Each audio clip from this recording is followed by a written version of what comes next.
baiknya taruh di mana ya? Kakak akan taruh di dalam vas dan diletakkan di atas meja supaya menjadikan ruangan menjadi indah. Halo, shalom adik-adik. Ketemu lagi hari ini dengan Kak Rosa. Aduh, Kak Rosa melihat bunga ini dan terlihat indah. Kak Rosa mau taruh di atas meja supaya memberikan keindahan di dalam rumah. Oke. Ya, adik-adik, adalah satu sukacita kita bisa bertemu kembali sekalipun hanya melalui media online. Kak Rosa mau menyapa dulu, semoga semua dalam keadaan sehat ya. Ya, kakak juga sempat kemarin ada flu sedikit, tetapi puji Tuhan sudah menjadi baik saat ini karena minum obat, konsultasi dengan dokter. Nah, nanti kalau keluar rumah jangan lupa tetap menjaga kesehatan. Ya, adik-adik, kakak akan bercerita, membagikan cerita firman Tuhan di hari ini.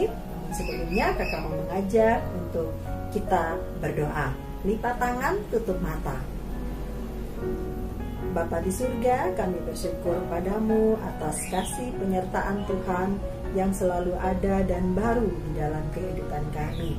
Terima kasih Tuhan, kami boleh dibangunkan dengan tubuh yang sehat tanpa kekurangan apapun. Nafas kehidupan yang Tuhan beri itu telah menjadikan kami boleh melakukan segala aktivitas di hari ini. Terima kasih Tuhan Yesus. Kami hendak mendengar cerita firman-Mu. Biarlah Roh Kudus memimpin kami lewat cerita di hari ini. Kami bisa memahami apa maksud Tuhan bagi setiap anak-anak yang mendengarkan cerita firman Tuhan. Pimpin kami selalu Tuhan. Kami telah siap mendengar cerita di hari ini. Amin. Ya, adik-adik yang diberkati Tuhan, adik-adik kelas tanggung khususnya, dan juga tidak menutup bahwa adik-adik yang lain dapat mendengarkan cerita firman Tuhan di hari ini.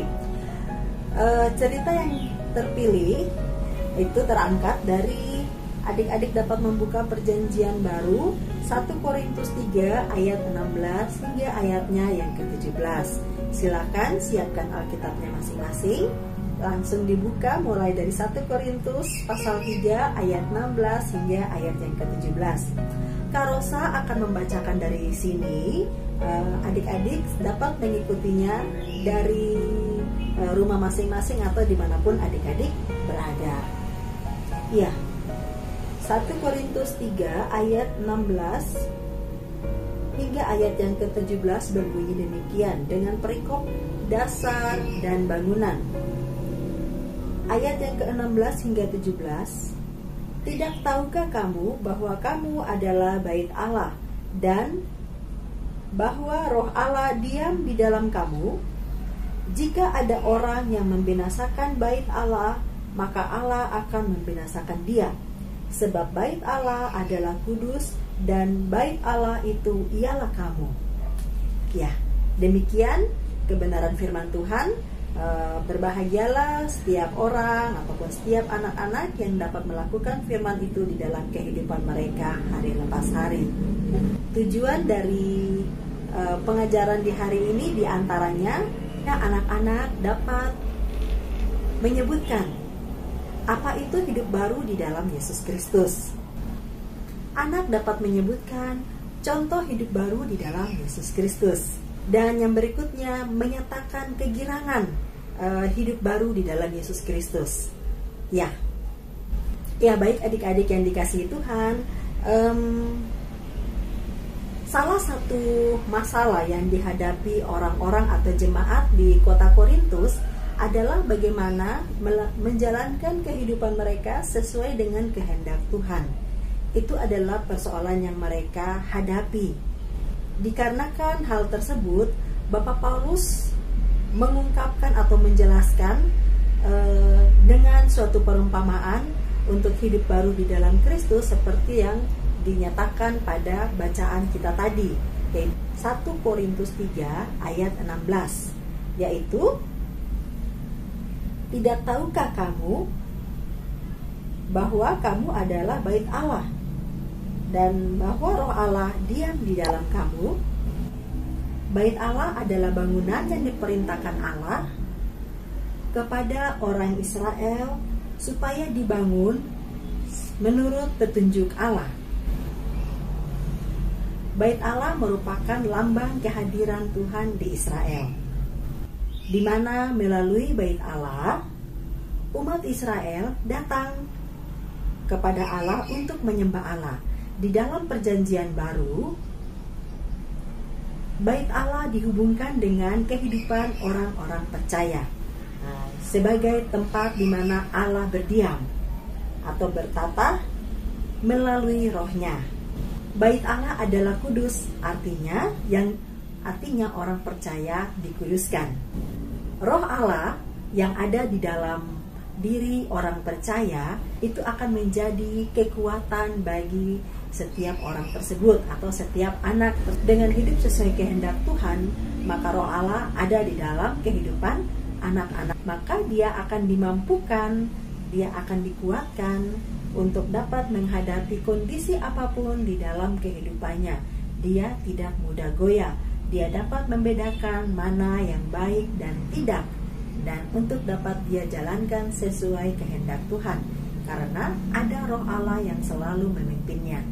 Itulah sebabnya kita diharapkan untuk dapat hidup sesuai dengan kehendak Tuhan. Nah, sebagai contoh bahwa ketika di masa saat ini, ketika adik-adik mungkin bermain, misalnya mabar bersama teman-teman, tetapi adik-adik memiliki waktu. Adik-adik tahu bahwa di mana waktu untuk bisa membantu orang tua, di mana waktu untuk bisa belajar, di mana waktu untuk dapat pergi ke gereja, sekolah minggu, berdoa, memuji Tuhan. Adik-adik mengutamakan Tuhan di dalam kehidupan adik-adik. Disitulah Roh Allah akan diam dan selalu menuntun adik-adik. Ya, itulah yang dikehendaki. Bagaimana kita dapat hidup sesuai dengan kehendak Tuhan ataupun memiliki hidup yang baru. Iya. Nah, ketika kita dapat mengatur semua itu dengan baik, kita dimanapun adik-adik berada, adik-adik bisa membagi waktunya dengan baik. Bagaimana menolong orang di dalam rumah, bagaimana menolong keluarga, bagaimana menolong orang-orang lain di sekitar tempat adik-adik berada, bagaimana menolong teman ketika di rumah, di sekolah, dimanapun adik-adik berada, ataupun adik-adik menjadi anak yang paling rajin di sekolah dan bersikap baik, melakukan kehendak-kehendak Tuhan, maka Roh Allah atau Roh Tuhan akan selalu ada bersama dengan adik-adik. Itulah yang dikehendaki agar bagaimana jemaat di Korintus dapat mendapatkan hidup sesuai dengan kehendak Tuhan. Nah, kiranya cerita di hari ini menjadi bagian dalam kehidupan kita semua, kehidupan adik-adik, kehidupan Karosa, ataupun setiap kakak pengasuh dan siapa saja yang mendengarkan cerita kita di hari ini dapat melakukan kehendak Tuhan di dalam kehidupannya dan mendapat berkat tersendiri dari Tuhan. Tuhan Yesus memberkati kita semua. Ya, demikian cerita kita di hari ini. Kiranya menjadi berkat bagi setiap anak-anak yang mendengar dan mau melakukannya di dalam kehidupan hari lepas hari.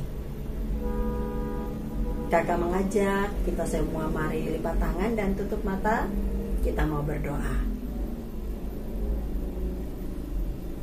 Bapa di surga, kami bersyukur kepadamu, Tuhan yang selalu menjaga dan pelihara kehidupan kami. Terima kasih buat cerita firman Tuhan yang boleh kami dengar dan renungkan bersama untuk dapat memiliki hidup baru di dalam Tuhan. Tuhan, sekalipun masih anak-anak, kami mau belajar karena kami telah yakin dan percaya Tuhan sebagai juru selamat kami. Untuk itu, mari Tuhan, ajari kami untuk selalu hidup taat dan mengikuti semua kehendak Tuhan dimanapun kami berada. Ketika di rumah, ketika berada di lingkungan bermain, ketika di sekolah, Tuhanlah yang memimpin kami, sehingga kami dapat melakukan semua kehendak Tuhan. Terima kasih Tuhan Yesus.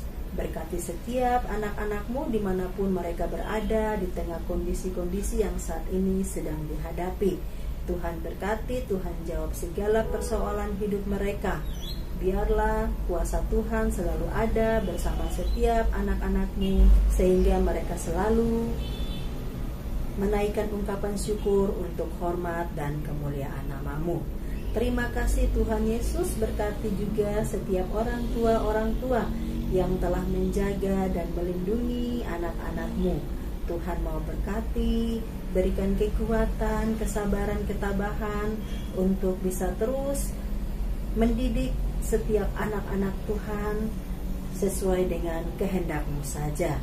Terima kasih Tuhan Yesus, biarlah kondisi kami ini cepat pulih Tuhan, sehingga kami rindu untuk bertemu bersekutu di rumah-Mu yang kudus sebagai satu persekutuan anak-anak sekolah minggu GKI Maranatha.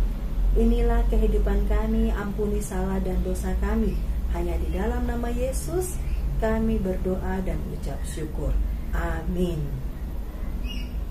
Ya, baik adik-adik, dan cerita yang bisa Kak Rosa bagikan kiranya menjadi bagian dalam kehidupan kita semua.